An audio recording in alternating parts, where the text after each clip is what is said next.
말씀을 이제 본문으로 해서 설교를 한 적이 있어요. 기억을 못 하시나 보네. 마태복음하고 기록에서 하셨어요. 마태복음 누가복음. 그러니까 이 오병이어의 기적은 요한복음에만 나와 있는 게 아니에요. 마태복음, 마가복음, 누가복음, 요한복음. 그런데 표현하는 것이 다 이렇게 달라요. 포인트가 다 달라요. 그래서 이걸 종합적으로 이렇게 쫙 놓고 이해를 하면은 이 일이 왜 일어났는지 그 배경을 알 수가 있어요.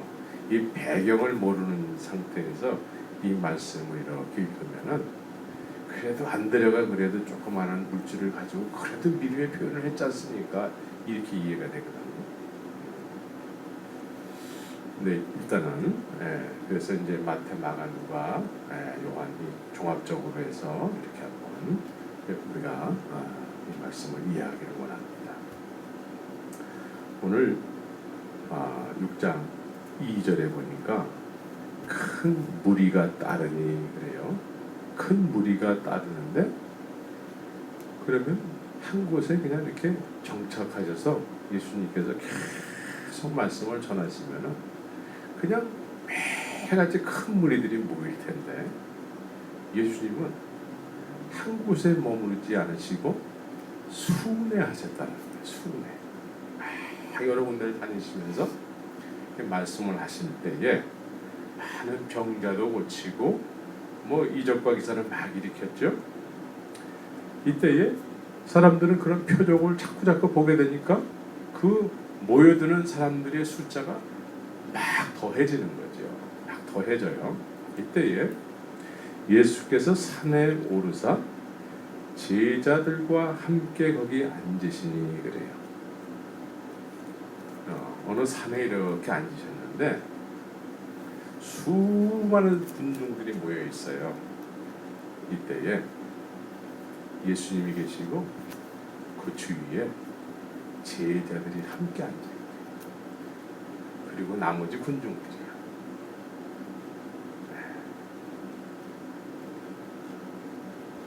그러니까 예수님은 제자들은 특별히 자기 주위에 있게 했다라는 거예요. 그리고 나머지 군중들은 그냥 수많은 그냥 사람들이 그냥 모여 있는 상태로 있는 거예요. 여기서 이 제자들은 군중들하고는 조금 다르죠. 군중들은 인생의 문제 때문에 막 나왔어요. 뭐 일이 없어서 나온 사람도 있고,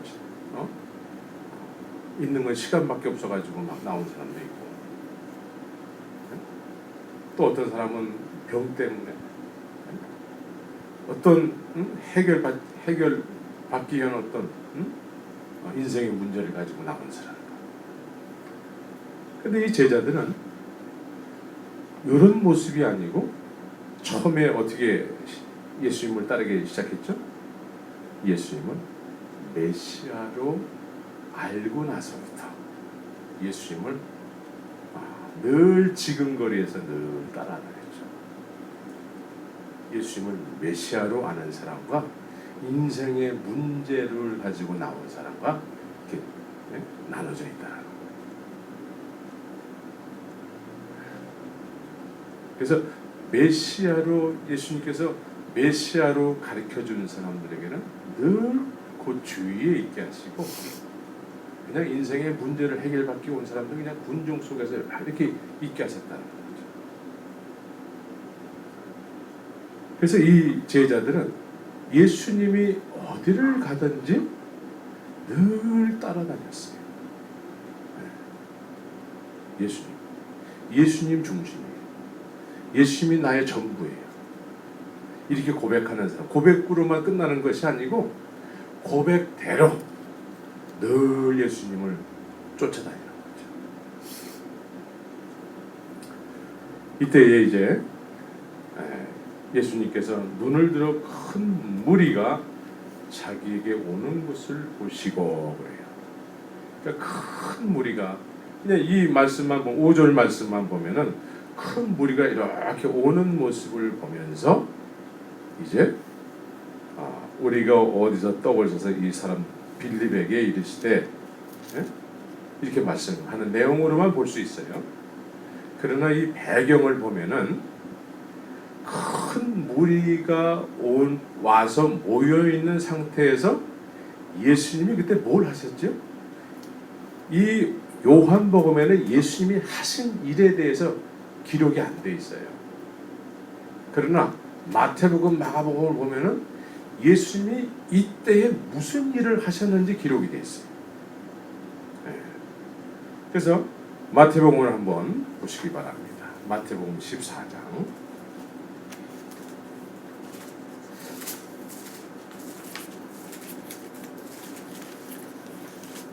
마태복음 14장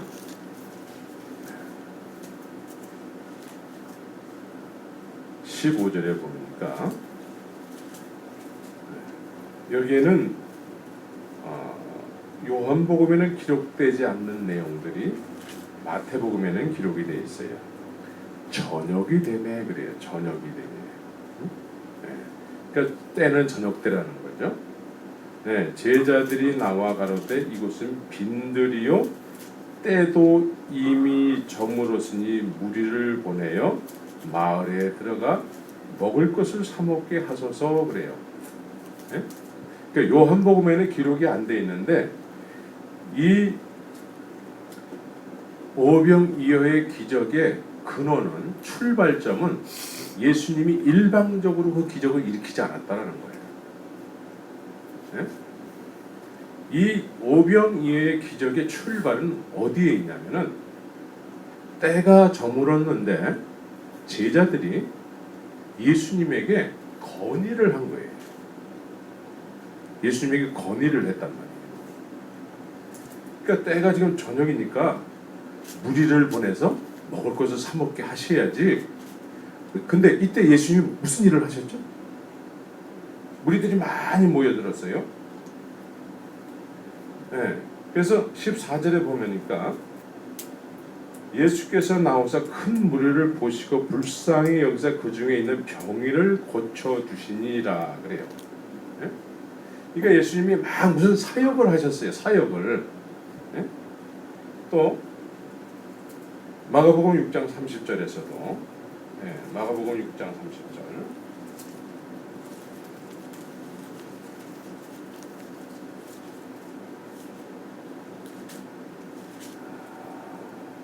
마가복음 6장 30절에서는 이렇게 얘기를 해요. 사도들이 예수께 모여 자기들의 행한 것과 가르친 것을 낱낱이 고하니 그래요. 시작이 이 제자들의 상태를 얘기하는 거예요. 제자들의 상태는 지금 예수님께서 이고을 저고을로 복음을 전하게 해서 이고을 저고을로 둘씩 이렇게 막 흩어져서 복음을 전하고 왔는데 이때에 제자들이 자기들도 예수님처럼 막 이적과 기사를 일으키는 어떤 경험을 하고 돌아와가지고 그게 너무 놀라운 일이었기 때문에 이들이 지금 그 행한 것과 가르친 것을 낱낱이 예수님에게 고했다는 거예요. 그러니까 자기들도 예수님처럼 막 무슨 일을 사역을 하고 왔다라는 거예요. 그렇죠? 그 배경이 이 사도들은 지금 예수님처럼 예수님이 없는 상태에서 어떤 고을에 가서 예수님처럼 그런 일들을 하고 왔다라는 거예요. 그리고 왔는데 지금 예수님은 지금 많은 큰 무리 앞에서 뭘 하고 계시죠?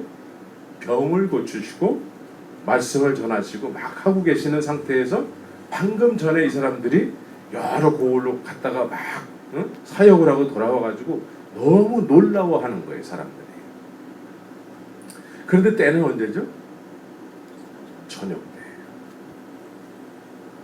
자, 이 사람들이 만약에 사역을 하지 않고 그냥 예수님 곁에 있었다면 어땠을까요? 어땠을까? 그냥 늘 예수님 옆에 계셨어요. 그러면 이들이 예수님 그 사역 그만하시고 이 많은 사람들 먹을 것을 사 먹으러 고을로 보내셔야 됩니다. 이렇게 얘기했을까요?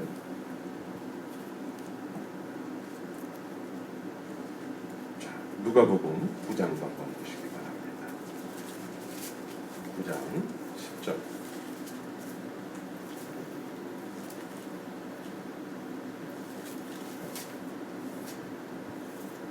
12절을 보니까 10절에서부터 12절까지를 같이 한번 읽겠습니다. 시작. 사도들이 돌아와 자기들의 모든 행한 것을 예수께 보았는데 데리시고 따로 베세다라는 고을로 떠나가셨으나 무리가 알고 따라왔거늘 예수께서 저희를 영접하사 하나님 나라의 일을 이야기하시며 고용 고칠 자들을 고치시더라. 날이 저물어 가매 12사도가 나와 여짜오되 무리를 보내요. 그러니까 11절에서는 예수님이 지금 뭘 하고 계셨죠? 11절에서는 뭘 하고 계셨어요? 예, 예수님께서 저희를 영접하사 하나님 나라의 일을 이야기하시며 병 고칠 자들을 고치시고 계셨어요. 그렇죠? 이때에 날이 저물어가며 12사도가 나와 여짜오되 무리를 보내요. 그래요. 예? 지금 무리가 모여서 예수님으로부터 어떤 은혜를 받고 있는데 지금 사도들이 나와서 뭘 하고 있죠? 예수님에게 무리를 보내어서 두루 마을과 촌으로 가서 유하며 먹을 것을 얻게 하소서 라고 예수님에게 얘기했다는 거예요. 그렇죠? 그래요, 안 그래요? 그렇죠? 네. 그러니까 지금 사도들이 예수님이 이렇게 사역을 하고 있는데 날이 어두워지니까 제자들이 나와서 12명이 동시에 나와가지고 예수님, 저 많은 사람들을 먹을 것을 사 먹으러 동네에 보내세요. 그렇게 얘기하는 거죠. 네. 그런데 이때 제자들이 사역을 하고 돌아왔어요. 사역을. 예수님처럼 그런 일, 똑같은 일, 비슷한 일들을 하고 돌아왔단 말이에요. 그렇죠? 그래요, 안 그래요?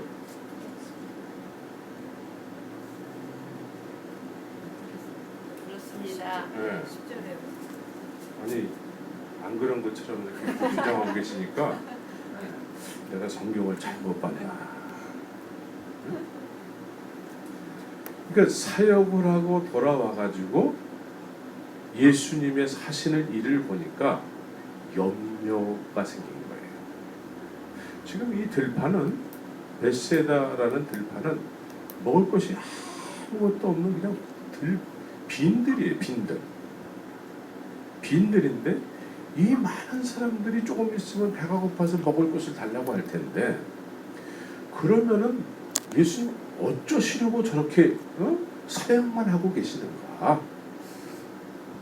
그렇죠? 근데 빌립이 어디 사람이죠?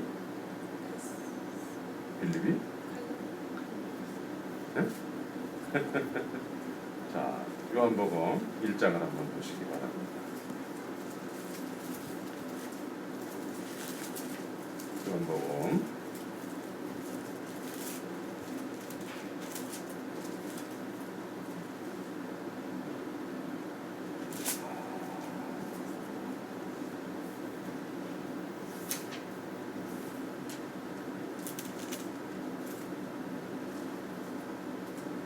1장 44절에 같이 한번 읽겠습니다. 시작.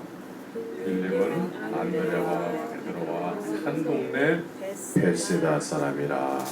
이 베세다를 너무나 잘 알고 있어요.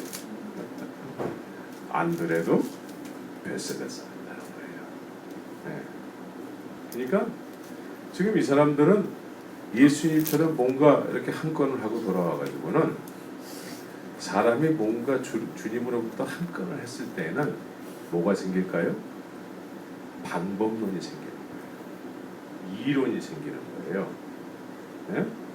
그래서 내 생각엔 그렇게 하면 안 된다는 거예요. 지금 오늘날 교회 내에 내 생각에는 이 내 생각이라는 말이 너무 가득 차 있어가지고 이 내 생각에 의해서 교회가 자꾸 갈라지는 거예요. 내 생각, 내 이론. 전혀 은혜를 모르는 사람들은 내 이론이 없어요. 그런데 뭔가 교회에서 한가닥 했다고 하는 사람들은 벌써 그걸로 인해서 이론이 생기고 내 생각에 이렇게 해야 된다. 내 생각에. 교회의 머리는 누구시죠? 교회의 머리 누구예요? 예수님이잖아요. 교회의 머리는 예수님인데 이제 내가 뭔가 한가닥 했다고 했을 때는 내 생각에는 이렇게 하고 저렇게 하고 막 이제 어떤 정치가 되어지는 거예요. 그래서 예수님에게 지금 그렇게 하시면 안 된다는 거예요. 지금은 이 사람들을 보내서 먹을 것을 사 먹게 해야 될 때인데 지금 뉘엿뉘엿 해가 넘어가는데 땅거미가 이제 조금 있으면 질 텐데 이 사람들이 들고 일어나면 먹을 것을 달라고 들고 일어나면 어떡할 겁니까? 12명의 제자들이 한 목소리가 됐어요. 한 목소리가.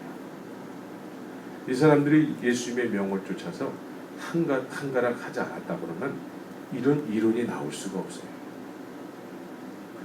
예수님이 알아서 다 하실 거야. 그렇죠?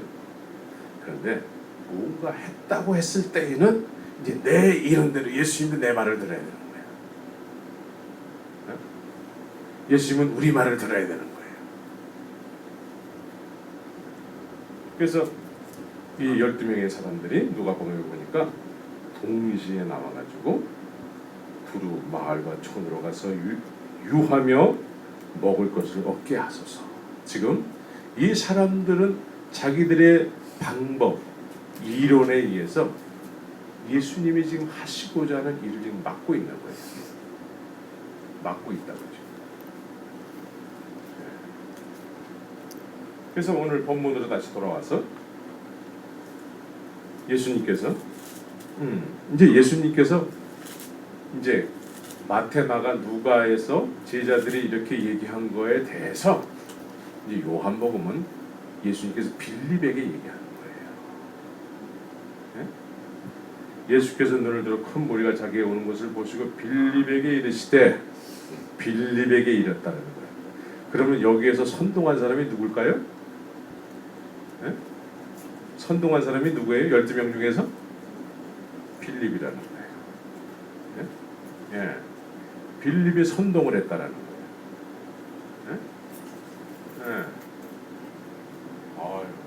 우리 김 전사님이 너무나 반가워하시네. 자, 빌립한테 예수님이 물었다라는 거예요. 빌립에게 이르시되. 그럼 12명 중에서 빌립이 선동꾼이라는 거예요. 선동. 근데 빌립이 왜 선동을 했을까요? 벳세다 사람이기 때문에. 그 지역을 너무나 잘 알고 있어요. 그 지역을. 뜬금없이 이런 얘기 하지 않아요. 내가 말하건대 나 이 지역을 너무나 내가 여기서 태어났잖아 하면서 얘기하는 거예요. 그러니까 예수님께서 6절에서 이렇게 얘기를 해요. 6장 6절에서 같이 한번 읽을까요? 시작. 이렇게 말씀하시면 친히 어떻게 하실 것은 아시고 빌립을 시험코자 하심이라. 그래서 예수님은 이렇게 말씀하시면서 어떻게 하실 것을, 어떤 대답이 나올 것을, 어떤 행동을 할 것을 다 알고 있어요. 알고 있으면서 묻는 거예요. 알고 있으면서.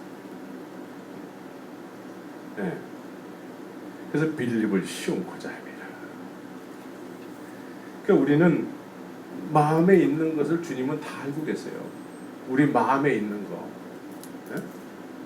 우리 마음에 있는 걸 다 알고 있는데 때에 따라서는 우리가 잘못된 어떤 생각, 마음의 생각, 그것을 주님이 시험하는 거예요. 알면서도. 알면서도. 우리는 알면서도 넘어갈 텐데 예? 우리는 알면서 넘어가는 경우가 많잖아요. 예? 알면서도 모르는 척하고. 근데 때에 따라서 예수님은 알면서도 묻는다는 거예요. 알면서. 그래서 빌립이 대답하되 각 사람은 조금씩 받게 할지라도 200데나리온. 네, 200데나리온이면은 이 시대로 말한다면 얼마 정도 될까요? 하루 일당이 보통 요즘 10만 원 잡는다면은 얼마가 될까요? 2천만 원 정도 되겠죠? 네? 그렇죠? 네. 2천만 원 정도 되는 돈. 네. 그러니까 2천만 원 정도로 해서 먹을 수 있는 무리가 모였다는 거죠. 2천만 원. 그렇죠? 네. 그러니까 남자만 5천 명이니까 여자하고 애들하고 막 따지면은 한 2만 명 정도. 네. 2만 명 정도면은 한 사람당 한 10,000원 정도 잡았다는 거죠. 그렇죠? 네. 오늘따라 이렇게 계산이 잘 되네. 네. 그래서 한 사람당 10,000원씩 10,000꼴로 잡고서는 200데나리온을 얘기했다는 거예요. 그러니까 이 중에 제자 중 하나고 시몬 형 베드로의 형제 안드레. 여기 안드레 또 나왔죠? 안드레가 어느 동네 사람이라고요? 베세다 사람이에요. 네. 그러니까 베세다 사람 빌립과 안드레가 선동을 했다는 거예요. 둘이서. 네. 둘이서 속도 예수님 저러면 안 될 텐데, 안 될 텐데. 네? 지금 저 때가 몇 시인데 지금 저러고 계시지? 빨리 먹을 것을 보내서 먹어서 사러 동네에 빨리 보내야 될 텐데. 그러면서 이제 막 둘이서 막 얘기하다가 형 안 그래? 베드로 형 안 그래? 그 베드로가 듣고 보니까 맞거든. 글쎄 내 생각에도 그런데 야 너네 생각은 어떠냐? 맞는 것 같아. 그래 그럼 우리 다 같이 가서 예수님에게 한번 얘기해보자. 이거 예수님 저러다가 큰일 난다 야. 그래가지고 12명이 동시에 예수님에게 가가지고 지금 이렇게 하시면 안 돼요. 이렇게 하시면 안 되고 지금 이 많은 사람들이 먹을 걸 달라고 하면 이 빈들에서 그 먹을 것을 어떻게 구하시려고 합니까? 응? 그러니까 예수님 뭐라 그러세요? 너희가 그렇게 정 염려가 되거든요. 너네가 직접 주면 될 거 아니냐. 그 얘기를 하는 거예요. 그러니까 우리는 200 데나리온에 되는 이 많은 음식을 우리가 어떻게 해? 그러면서 안드레가 예수님 지금 있는 게 저 꼬마 여자아이가 지금 보리떡 5개 물고기 2마리밖에 없는데 무슨 말씀하고 계세요? 이 배경이 이렇게 되는 거예요. 배경이. 그런데 예수님께서 보리떡 5개와 물고기 2마리로 예수님 이거 가지고 뭘 하시려고 그러세요? 하는 이거 가지고 뭘 하시려고 그러세요? 이거밖에 없는데 그걸 가지고 주님은 일을 하신다는 거예요. 네? 여러분들은 이거 가지고 뭘 하시려고 하세요? 주님은 그걸 가지고 하신다니까. 믿습니까? 네, 그게 오병이어예요. 네. 오병이어는 늘 좋은 뜻으로 우리가 막 생각을 했잖아요. 근데 배경이 이렇게 되는 거예요. 배경. 그래가지고 오병이어 이 어린아이 이 자그마한 계집아이가 그 엄마가 좀 싸줬을 거예요. 배고프면 이거 너 혼자 몰래 먹어야 된다. 난 주문 안 된다. 너 혼자 몰래 먹어야 돼. 가지고 이렇게 싸가지고 있는데 그 어른이 또 얘기하니까 아마 이 어른 중에서도 자기만 먹으려고 이렇게 숨겨놓고 있었던 사람이 아마 있었을 거예요. 그런데 이제 안드레가 여기 먹을 거 가지고 있는 사람이 있으면 손 한번 들어봐요. 그랬더니 어른들은 손을 절대 안 들겠죠. 네? 저 같아도 안 들을 거예요. 우리 운영자면 손 들걸? 들어요. 그런 상황이 안 돼봐서 모르지. 근데 이 어린아이는 순진하잖아요. 거짓말을 잘 못하잖아요. 엄마가 싸준 거 여기 있는데요. 그러니까 안드레는 주님 이거밖에 없는데 이거 지금 뭘 하시려고 그러세요? 이런 의미로 얘기하는 거예요. 그랬더니 주님이 그거 가져오라는 거예요. 항상 순전한 사람을 하나님이 사용하세요. 순전한 사람. 꾸밈이 없고 아주 순전하고 이런 어린아이와 같이 되지 않으면 천국을 보지 못한다고 했잖아요. 그러니까 이 아이는 순박하고 순진하기 때문에 그 있는 거 그대로 그냥 이렇게 드렸는데 그걸 주님이 사용하시고 그래가지고 50명씩 이렇게 함께 해가지고 그래가지고 이렇게 나눠주는데 언제 그게 이렇게 막 이렇게 불어났을까? 언제 불어났을까요? 네. 언제? 네. 난 언제 불어났을까? 그거를 한동안 굉장히 깊이 생각을 했던 적이 있어요. 네. 언제? 나눠주면은 생겨요. 나눠주면은 또 생기고, 나눠주면은 더 생기고, 나눠주면 더 생기고, 아마 이렇게 됐을 거예요. 그래서 언제 생기는지 사람들은 모르는데 막 풍성해지는 거예요. 막 나누니까. 여러분들도 나누시기를 바랍니다. 나눠야 돼요. 사랑을 나눠야 되고 물질을 나눠야 돼요. 사도행전의 특징이 뭐죠? 그동안에 생명처럼 여겼던 물질을 막 내놓는 거예요. 내놓는 거예요. 부자 관원에게 영생을 얻으려면 어찌 해야 됩니까? 예수님께 물어봤잖아요. 이때에 네가 가진 물질을 필요한 사람들에게 나눠주고 너는 나눠주지. 그러니까 주님은 우리 중심에 주님이 가장 중요한 위치로 계셔야 돼요. 주님이 전부가 되기를 원하세요. 그런데 우리는 주님이 계셔야 될 자리에 물질이 있는 경우가 있고 또 두 번째는 우리 믿는다고 하는 사람들 가운데는 주님이 계셔야 될 자리에 자기의 열심과 자기의 의가 가득한 경우가 많아요.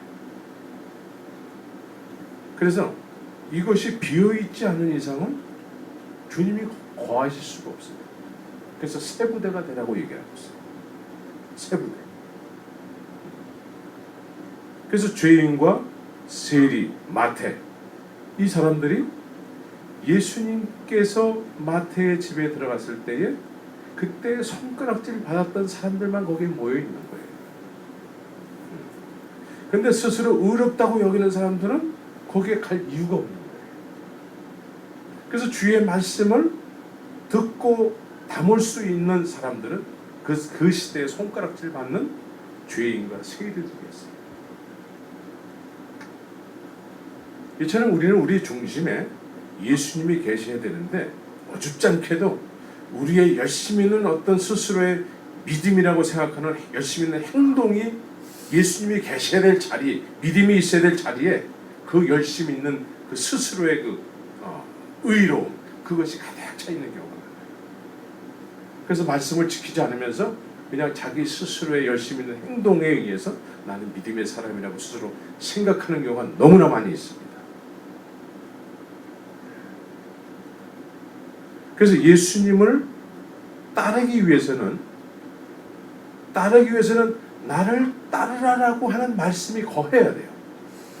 그 말씀이 거해야 되는데 그 말씀이 거해야 될 자리에는 자기의 의로움 때문에 자기 나는 지금 잘 믿고 있는데 뭐 라는 생각 때문에 이 말씀이 거하지 못해서 따라야 될 때에 따르지 않는 거예요.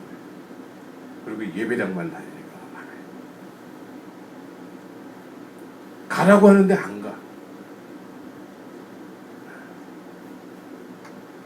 그래서 중심에 주님이 계셔야 돼요. 물질을 비우고 주님이 계셔야 돼요. 그런데 이렇게 얘기하면 그럼 나보고 죽으라는 말이에요? 네, 맞습니다. 죽으라는 말이에요. 내가 죽어야지 살아요. 네. 죽어야지 사는 거예요. 예수님은 그렇잖아요. 네? 죽어도 산다. 근데 나는 못 죽어요 절대. 이거는 못 나요. 이거는 난 절대 못 나요. 그 절대 못 놓는 거를 내 중심에 품고서는 주님의 말씀하고는 상관없는 그런 믿음의 신앙생활을 하고 있는 경우가 많다니까. 그러니까 이렇게 얘기하면은 오늘날 많은 성도들이 나한테 돌 던질 거예요. 돌.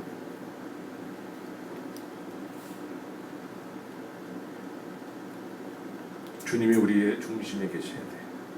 주님이. 그래서 주님 때문에 주님은 얼마나 하고 싶은 할 말이 얼마나 많았겠어요.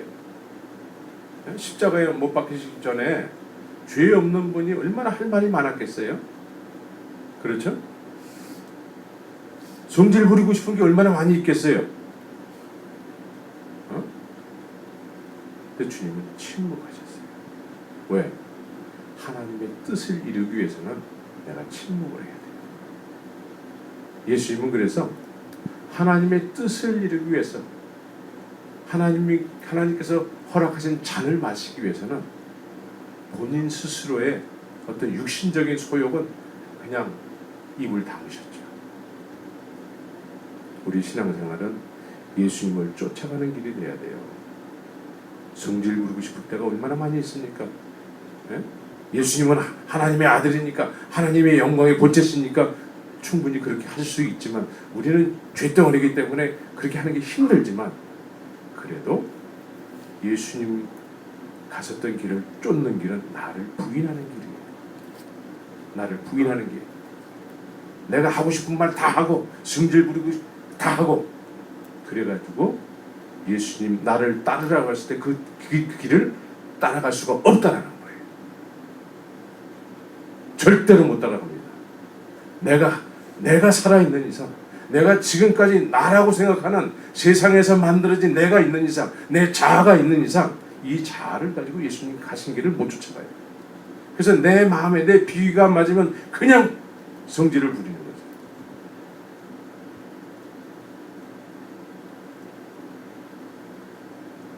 오늘도 이 제자들은 나름대로의 어떤 방법론이 생겨가지고 예수님에게 막 얘기하잖아요. 지금 그렇게 하면 안 됩니다.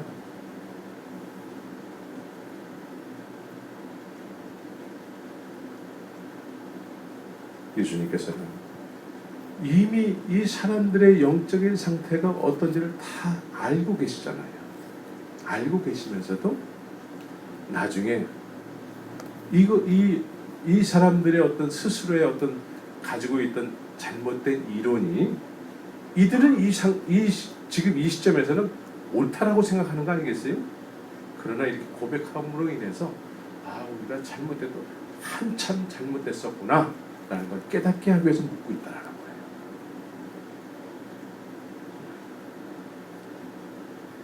그래서 남은 조각을 거두고 버리는 것이 없게 하라 그래요.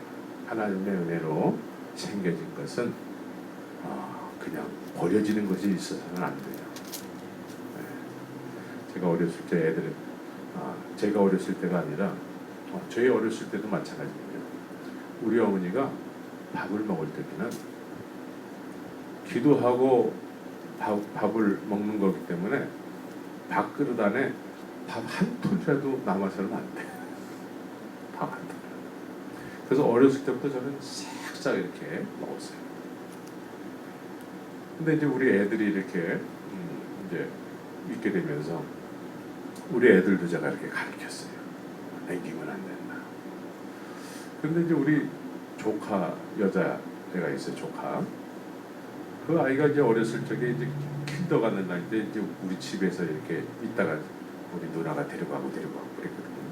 그래서 저녁을 늘 먹였어요. 근데 이제 우리 애들한테 그렇게 가르치니까 그 아이한테도 우리 조카 아이한테도 기도하고 먹는 음식은 남겨서는 안 된다. 그래서 걔는 먹기 싫은 거를 억지로 다 먹어요. 집에서는 안 그러는데 우리 집에서 다 먹어요. 그래가지고 얘가 이제 커가지고 좀 살이 좀 쪘어요. 살이 쪘는데 이게 다 삼촌 때문이라는 거야. 이게 다 삼촌 때문이라는 거야. 네. 자, 주님의 은혜로 생겨나는 것은 유익을 위해서 이렇게 헛되이 쓰여지는 것이 있어서는 안 되는 거죠. 여기서 중요한 것은 14절에서 그 사람들이 예수의 행하신 이 표적을 보고 말합니다. 이는 참으로 세상에 오실 그 선지자라 하더라. 이 사람들이 바라는 선지자는 어떤 선지자죠? 이거는 진정한 믿음의 사람이 아니에요. 이렇게 해서 늘 이런 것을 채워주는 선지자라면은 오늘 운영자매가 얘기한 것처럼 진정한 선지자가 아니에요. 거짓 선지자예요. 오늘날 이 표적을 보고 예수를 믿게 하는 사람들이 굉장히 많습니다. 표적을 보고. 그래서 오늘날 이런 표적을 보고 부자 되게 하고 막 병 고치고 막 이런 쪽으로만 강조해서 말씀하는 사람들이 많아요. 근데 오늘날 그런 신학을 번영신학이라고 해요. 번영신학. 예수님은 만약에 이 사람들이 원하는 그런 예수님이었다면 예수님 여기 계셔야 된단 말이에요. 예수님이 계셔야 되는데 예수께서 저희가 와서 자기를 억지로 잡아 임금 삼으려 하는 줄을 아시고 다시 혼자 산으로 떠나가시니라 그래요. 이 사람들이 원하는 건 표적도 보기를 원하고 하지만 무엇보다 이 사람들이 원하는 것은 먹고 배불렀기 때문에 예수님을 쫓아가면은 적어도 먹는 거 하나는 해결해 주지 않겠느냐 이거죠. 네? 이런 의미에서 예수님은 진정한 선지자라는 거예요. 우리가 예수님을 예수님으로 만들면 안 돼요. 그런데 우리 중심으로 예수님을 만드는 경우가 많아요. 우리가 원하는 예수. 우리가 원하는 예수는 어떤 예수죠? 우리를 이 세상에서 잘 먹고 잘 살게 해주는 분이죠. 그렇죠? 그런 예수라면 얼마든지 믿겠어요. 얼마든지. 그런데 예수님은 너네들이 원하는 예수는 그런 예수가 아니라는 거예요. 그런 예수가 아니라는 거예요. 그런 일을 하셨음에도 불구하고 나는 그런 예수는 아니라는 거예요. 그럼 이적과 기사를 왜 허락하셨을까요? 하나님의 나라를 위해서 허락하신 거죠. 그런 일을 통해서 하나님의 나라가 있다는 것을 깨닫게 하기 위해서.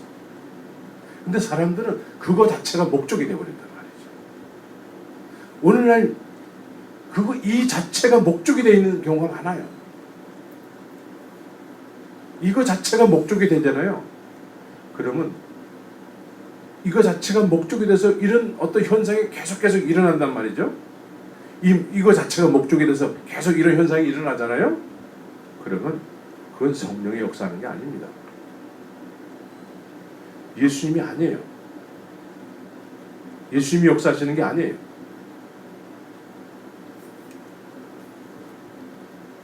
예수님의 역사심은 어떤 역사심이죠?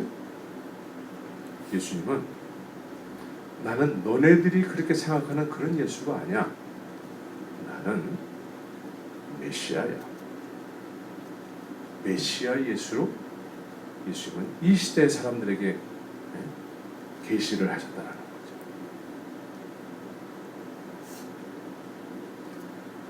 세례 요한을 통해서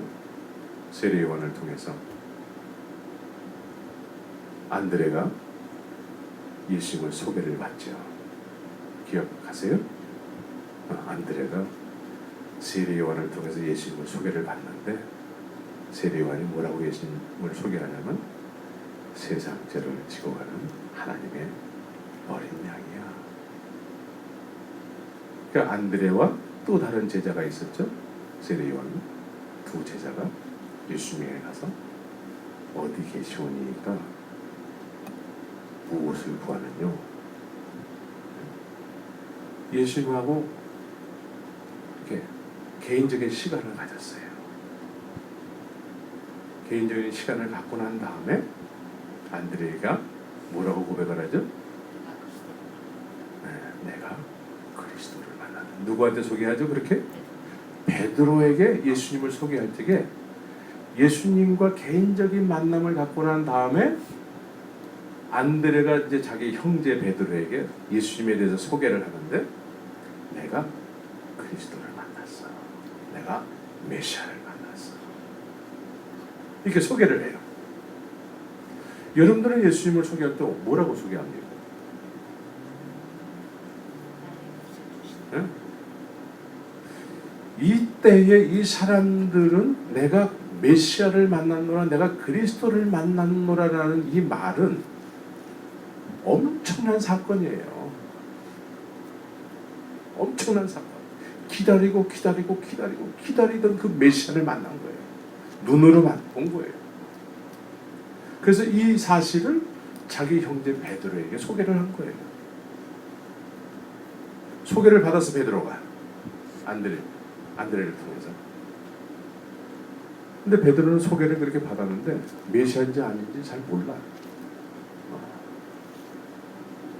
그래서 어느 날, 그 다음 날인지 그 다음 날인지 베드로가 고기를 한 마리도 못 잡고 있었을 때에 밤새도록 고기를 잡으려고 했는데도 한 마리도 못 잡았다는 사실을 저보다도 여러분들이 더 잘 알고 계시잖아요. 이때 그 아침에 허탈한 마음으로 그물을 씻고 있을 때에 예수님이 베드로의 배에 올라타셨어요. 그런데 베드로는 안드레를 통해서 메시아로 소개를 받았잖아요. 그렇죠? 메시아로 소개를 받았는데 그분이 베드로 배에 올라타신 거예요. 그분이 말씀하시는 거예요.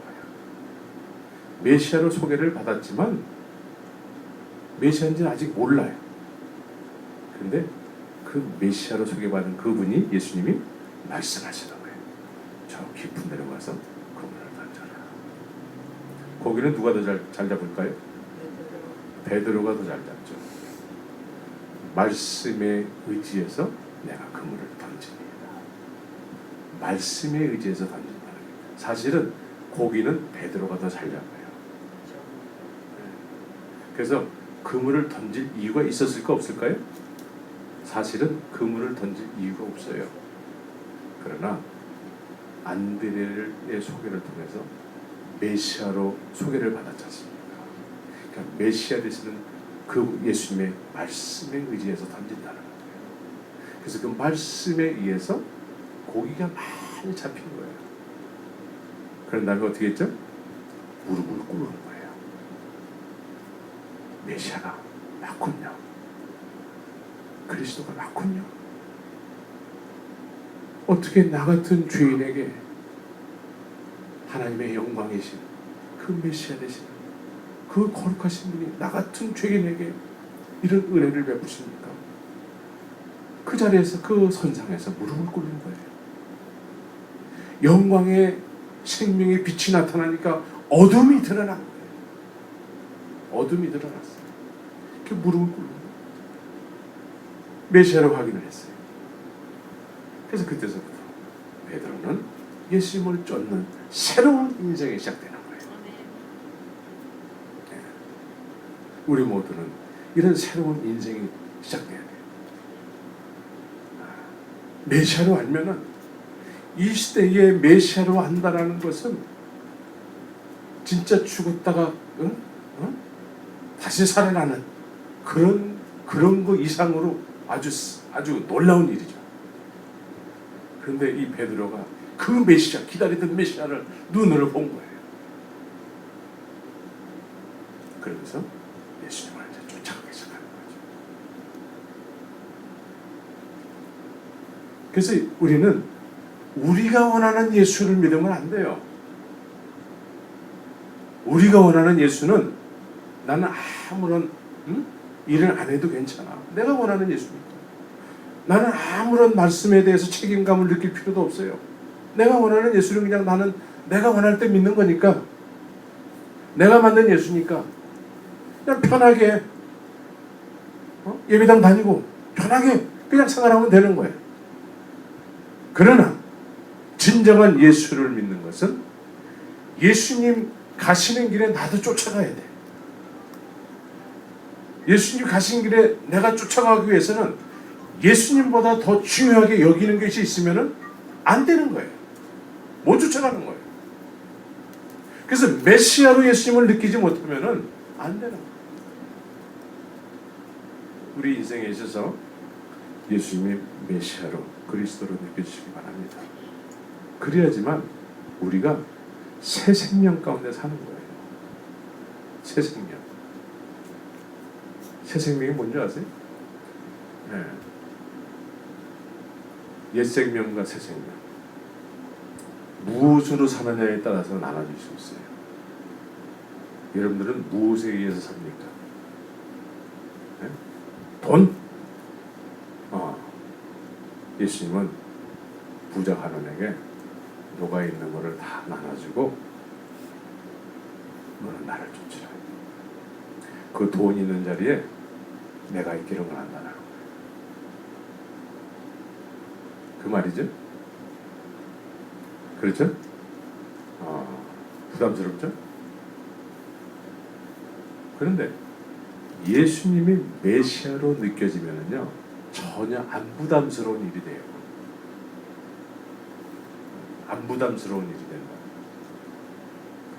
이 십자가의 그 놀라운 은혜가 깨달아지잖아요. 그럼 예수님 쫓아가는 것이 부담스럽지 않은 일이에요. 그게 사도행전 일 아닙니까? 그렇죠? 네.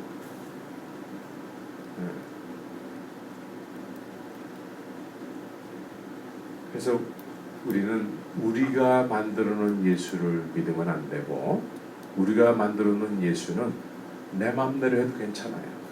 왜? 내가 만들었기 때문에. 내 마음대로 해도 괜찮아. 그러나 진짜 예수님은 이 말씀대로 해야 돼. 그런데 이 말씀이 말이죠, 그리스도로 느껴진 사람은 이 말씀대로 하는 것이 즐거워. 즐겁습니까? 안 그런가? 네. 복 있는 자는 여호와의 율법을 즐거워하여. 즐겁습니까, 여러분들? 즐거운 것도 한참 생각해야지 내가 즐거운가 안 즐거운가 판별이 되나요? 네? 즐거운 거. 즐거운 거는 우리가 오래 생각 안 해도 금방 이렇게 그냥 나오잖아요. 그렇죠? 여호와의 율법을 즐거워하여. 즐겁습니까? 아멘. 여호와의 율법. 네. 여호와의 율법을 즐거워하여 주야를 묵상하고 주님이 나의 전부로 살아가는 거예요. 주님을 쫓아가는 거예요. 주님을 영화롭게 하는 거죠. 주님을 영화롭게 하는 거예요. 내가 주님을 믿기 때문에 주님을 주님 되시게 하는 거죠. 내 행동이. 예? 그래서 내 말도 변하게 되죠. 성령의 열매가 뭐죠? 성령의 열매가? 예. 그래서 우리의 말이 변하고 우리의 행동이 변하고 모든 것이 다 변하는 거예요. 그래서 거듭남이라는 단어를 쓰는 거예요. 거듭남. 물과 성령으로 거듭나지 아니하면 이론으로는 거듭났는데 실제 삶에서는 안 거듭났어. 근데 오늘날은 실제로는 안 거듭나는 것처럼 사는데도 그냥 거듭났다라고 그냥 여겨줘요. 사람에 의해서 사람이 여겨주는 걸로 우리가 믿음의 정체성을 삼으면 망하고 마는 거예요. 우리는 진짜 거듭나요. 말이, 행동이. 그래서 내 안에 예수가 사시는 것을 다른 사람들 다 그냥 느껴서 알게 해야 돼요. 느껴서 알아야 돼요. 나 예수 믿습니다. 그런데 행동은 안 믿어. 그럼 안 믿는 거예요.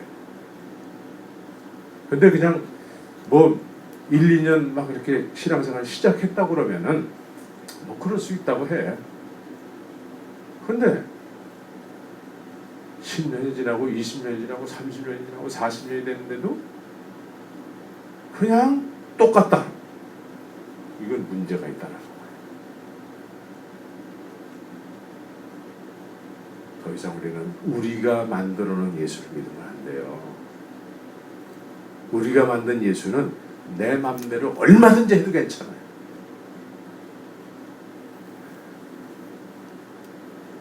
내가 진짜 예수를 믿는다면 예수님을 영원롭게 하기 위해서 우리는 인내라는 게 필요해요.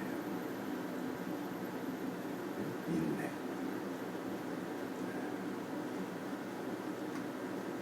주님을 영원롭게 하기 위해서 절제라는 것이 있어요. 절제. 이게 성령의 열매잖아요. 성령이 내 안에 있으면 그게 되는 거죠. 이게 거듭남의 열매예요.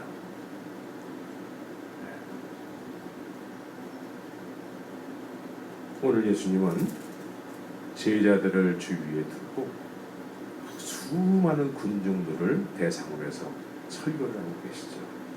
그러나 나중에 6장 하반절에 보면은 이 수많은 군중들이 다 어떻게 될까요? 새벽기도 나와요. 새벽기도. 새벽기도. 가버나움까지 와가지고 아침에 배를 타고 막 오병이어의 기적을 통해서 배부르게 먹었던 사람들이 오늘도 우리에게 일용할 양식을 주신 주님을 쫓자 해가지고 배를 타고 막 가버나움까지 찾아오잖아요. 예수님이 뭐라고 말씀하시죠? 전혀 안 기뻐해요. 그건 니네들이 만들어낸 예수라는 거예요. 너희가 나를 찾는 까닭은 먹고 배부른 까닭이야. 썩는 양식을 위해서 일하지 말고 썩는 양식을 위해서 일하지 말라. 그러니까 이 말은 어렵도다. 너희들은 내 살과 피를 먹어야 된다. 하나님의 뜻으로 살아야 된다. 그러니까 이 말은 어렵도다. 이건 우리가 원하는 예수가 아닌데 이 말은 어렵도다. 누가 이 말을 들을 수 있으랴. 그래서 다 떠나가는 거예요. 갑자기 부흥이 왔다가 갑자기 사라지는 거예요. 지난 주일날처럼 왔다가 지난 주일날 여러분들 봤죠? 왔다가 갑자기 쫙 빠져버려요. 그러니까 제자들만 남았어요. 이때 예수님이 뭐라고 말씀하시죠? 너희도 가려느냐. 제가 그 말을 써먹었어요. 몽골에서. 너희도 가려느냐. 근데 차마 여러분들에게 제가 못 써먹겠네. 여러분들은 안 떠날 거기 때문에. 그래서 우리가 오늘 생명처럼 우리가 생각해야 될 것은 뭐냐면 우리가 만든 예수를 믿으면 안 돼요. 네? 내가 만든 예수 아무렇게나 해도 괜찮다고 여겨주시는 그런 예수가 아니라 예수께 나를 맞추는 사람이에요. 아멘. 예수님을 나한테 맞추라고 그러면 우리는 망해요. 예수께 나를 맞추는 진리를 알지니 진리가 너를 자유케 하리라. 진리 안에 있는 사람, 진리를 진리되게 하시는 그런 믿음의 삶이 되어야 되는 거죠.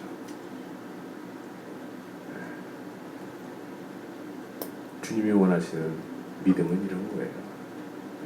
절대로 내가 만든 예수, 나는 아무렇게나 해도 내 마음대로 해도 언제나 괜찮다고 하시는 예수, 그런 예수 믿으면 망하고 맙니다.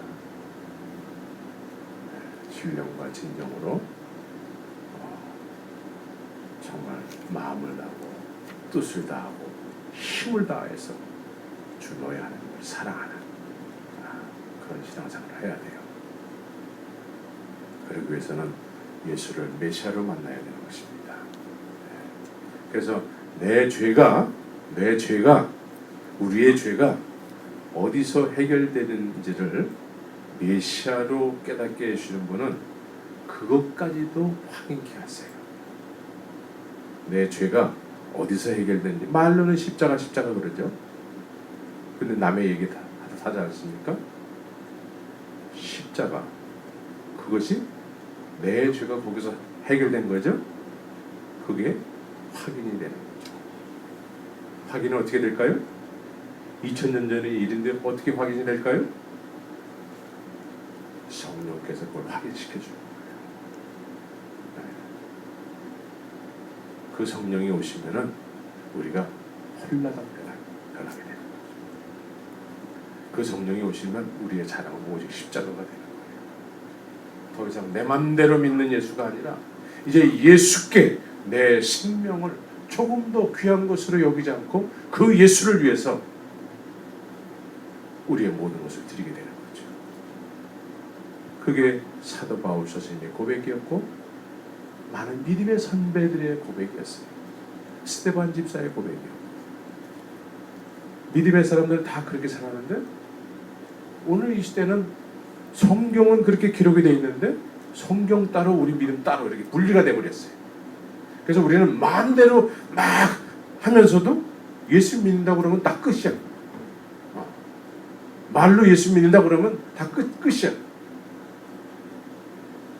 믿음의 선진들은 그 십자가를 통해서 내 죄가 용서함을 받고 거기서 부활을 경험하고 그래서 이제 내 생명을 조금 더 귀한 것으로 여기지 않고 그 십자가의 복음을 전하기 위해서 남은 인생을 그렇게 헌신하면서 그렇게 살았다는 거죠.